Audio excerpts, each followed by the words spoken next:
tras los recuerdos de estos 50 años que hoy celebramos.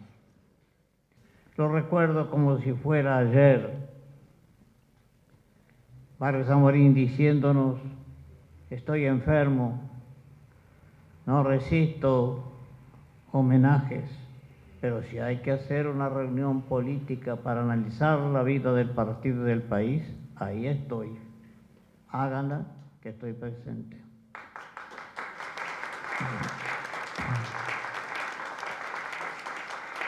Y el doctor Gallinal fue redactor. Colaboré con él modestamente en la redacción de la invitación al Congreso. Y cuando se habla tanto de las obras sociales y de las miles de viviendas que al final llegó el gobierno, un partido progresista, recordemos que a los rancheríos rurales, que era una vergüenza nacional, los radicó la iniciativa de Alberto Gallinal Heber.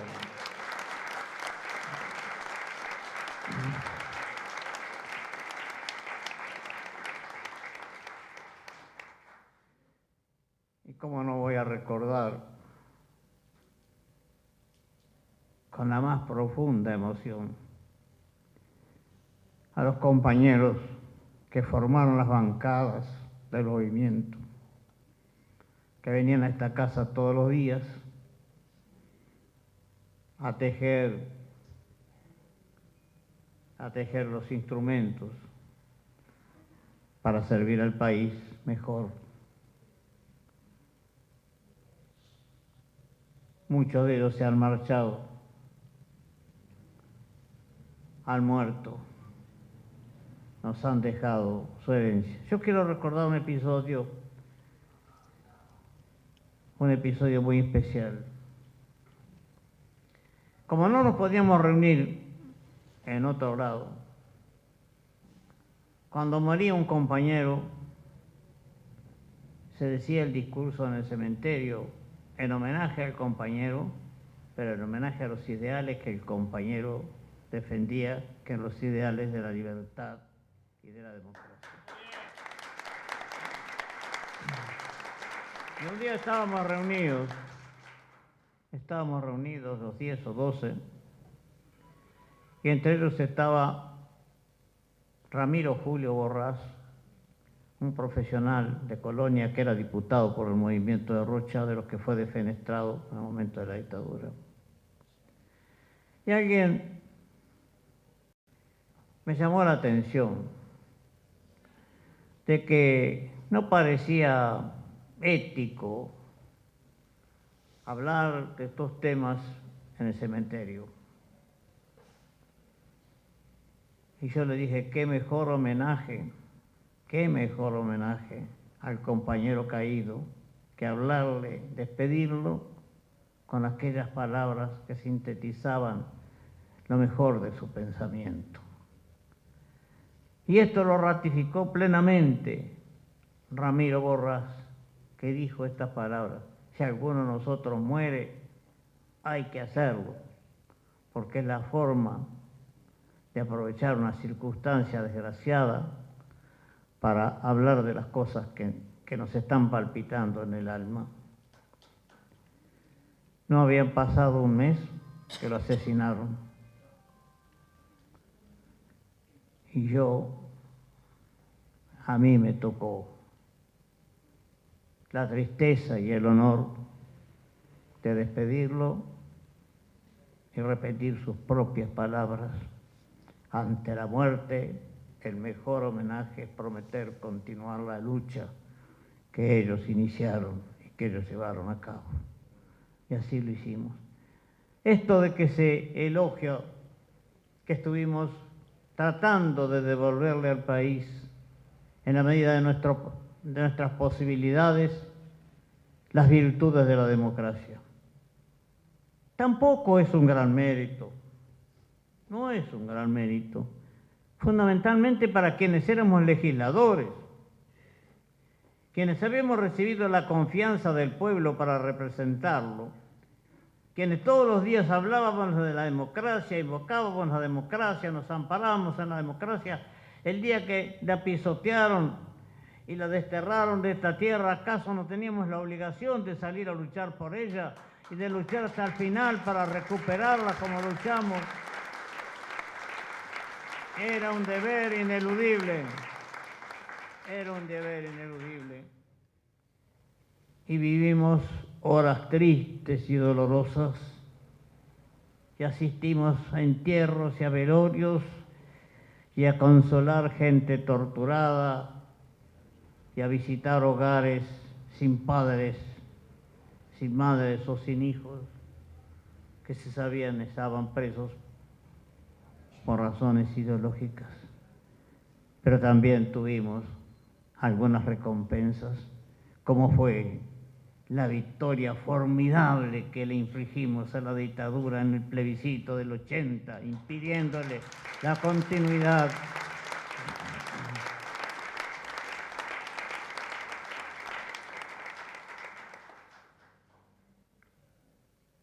Pero me estoy yendo de lo que quería hablar, que era del movimiento de Rocha.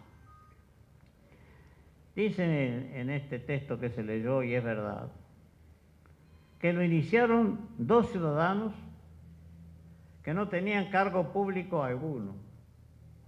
Faltaban 3 años para las próximas elecciones, ninguno era candidato a nada, pero eran ciudadanos que sentían profundamente su condición de tales y la obligación que como ciudadanos tenían de servir a la democracia. ¿Y por qué surge en este momento? Que algunas críticas aparecieron aisladas y se fueron apagando. ¿Por qué precisamente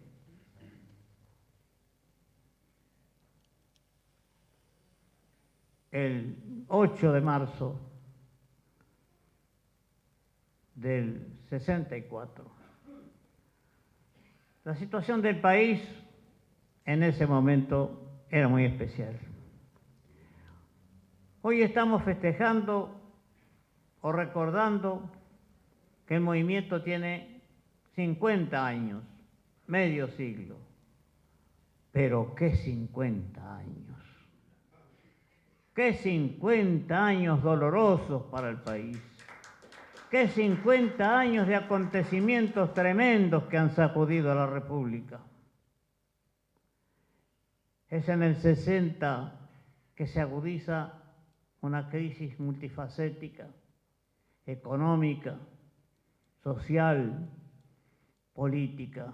Económica porque caen los valores de la exportación, cierran las industrias, falta el trabajo, desaparece el boom de la construcción, crea la desocupación, problema social y problemas políticos. Frente a esta situación de un pueblo que se empobrecía, empieza a surgir la duda, el descreimiento hacia el sistema de gobierno. Y este es el peor enemigo. El enemigo que puede matar a la democracia es el descreimiento. Y los culpables del descreimiento suelen ser los políticos que no saben interpretar cabalmente sus obligaciones y el honor que significa ser representante del pueblo.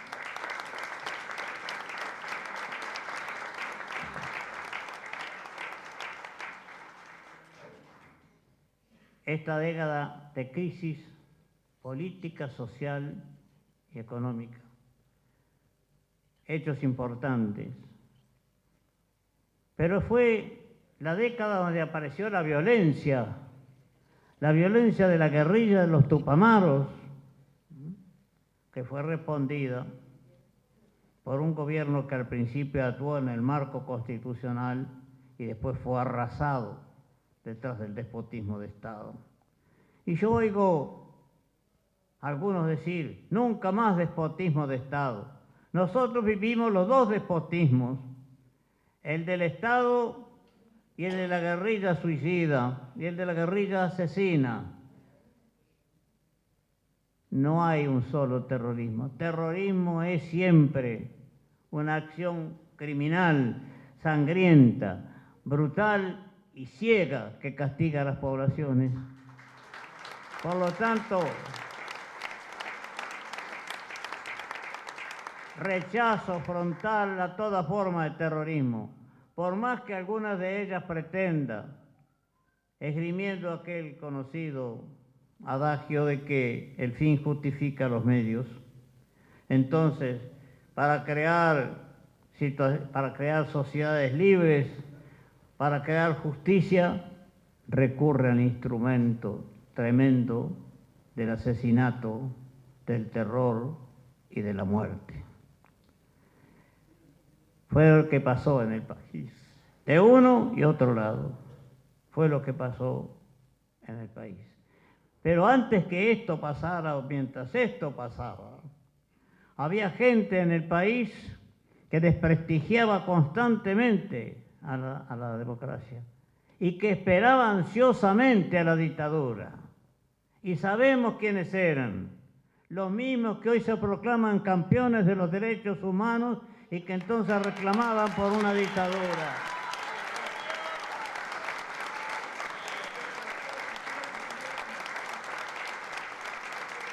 En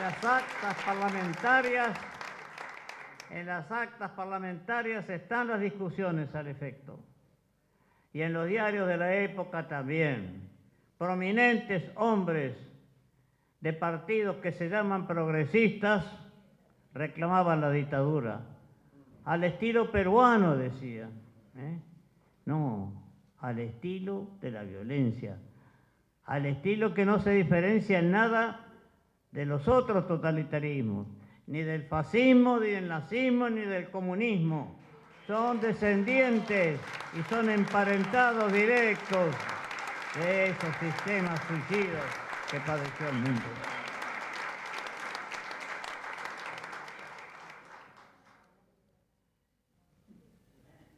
Y bien, nos lanzamos a aquella aventura del movimiento y exigíamos, entre otras cosas, renovaciones.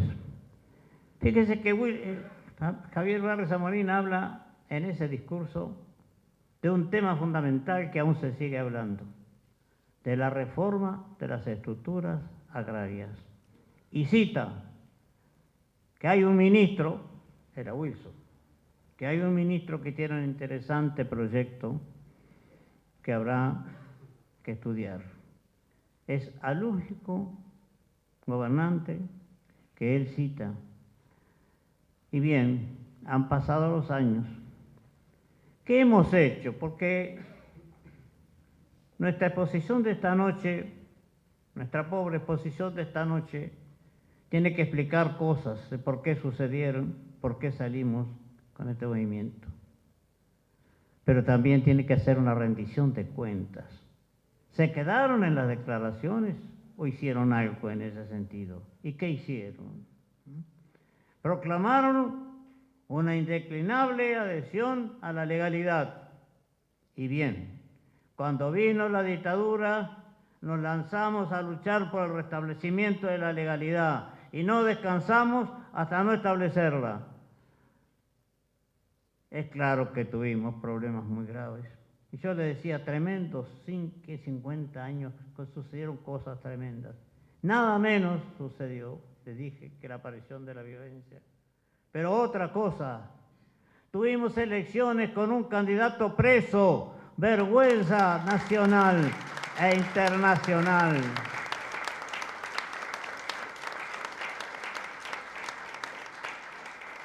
El candidato que iba a ganar las elecciones estaba preso en el cuartel de Trinidad. Era nuestro Wilson Ferreira Aldunate.